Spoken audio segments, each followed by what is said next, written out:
అనుదిన వాగ్దానం, daily promise. దేవుని నామానికి మహిమ కలుగును గాక. మన ప్రభును ప్రియరక్షకుడైన యేసుక్రీస్తు వర్షపు నామంలో మీకు నా హృదయపూర్వక వందనాలు తెలియజేస్తున్నాను. ఈ దినం దేవుని వాగ్దానం, ఖర్జూర వృక్షం వలె మొవ్వు వేయుదురు. కీర్తన 92:12. నీతిమంతులు ఖర్జూర వృక్షం వలె మొవ్వు వేయుదురు. Praise lord.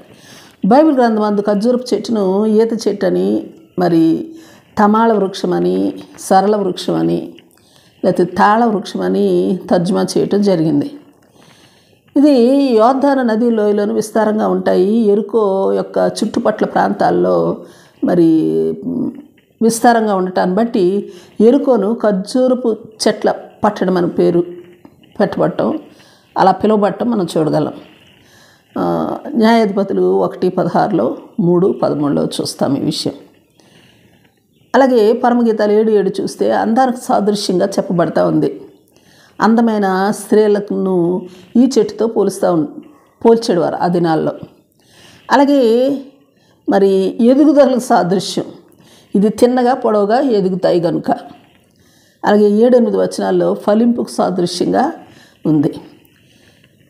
మరి ఇంకా చూస్తే యోహాను సువార్త 12:13 విజయానికి సాదృశ్యం. యేసు యెరూషలేములోనికి జయోత్సవంగా ప్రవేశించినప్పుడు ఖర్జూరపు మంటలను చేత పట్టుకొని ఆయన ఎదుర్కొని వెళ్ళారు. అలాగే కీర్తన 12:12 నీతిమంతులకు సాదృశ్యంగా చెప్పబడతా ఉంది. మొదటి రాజుల 6:29, యెహెజ్కేలు 41:19 ఘనతకు గొప్పకు సాదృశ్యంగా ఉంది. గొప్ప భవనాల గోడల మీదను, గుడుల గోడల మీదను, స్తంభాల మీదను వీటి రూపాలను నగిషీ పనిగా చెక్కించుకుంటూ ఉండేవారు.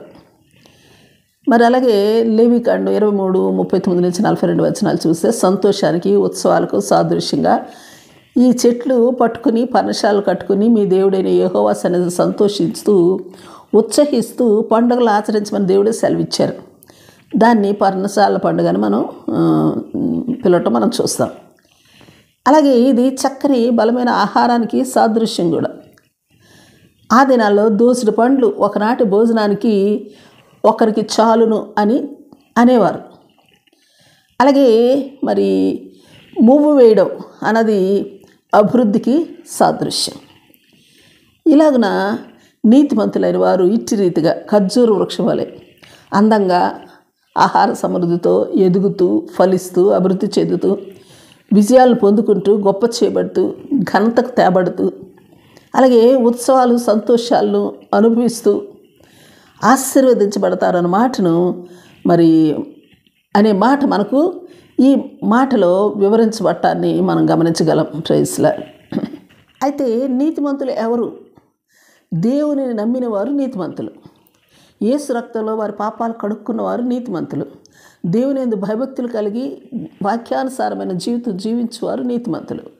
వారు ఖర్జూర వృక్షం వలె ఆశీర్వదించబడతారని, అభివృద్ధి చెందుతారు. Praise Lord. ప్రార్థన చేసుకుందాం.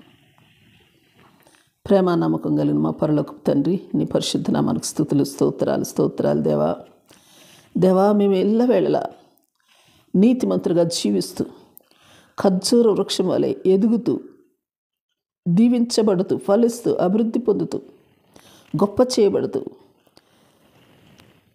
విజయ పదంలో నడుస్తూ, ఘనపరచబడుతూ మా జీవితాల్లో అనుదినము ఉత్సవాలు సంతోషాలతో గడుపుతూ, రక్షణానందంతో బ్రతికే కృప మాకు అనుగ్రహించమని ప్రార్థిస్తూ యేసు నామములో అడిగి వేడుకొంచున్నాం తండ్రి.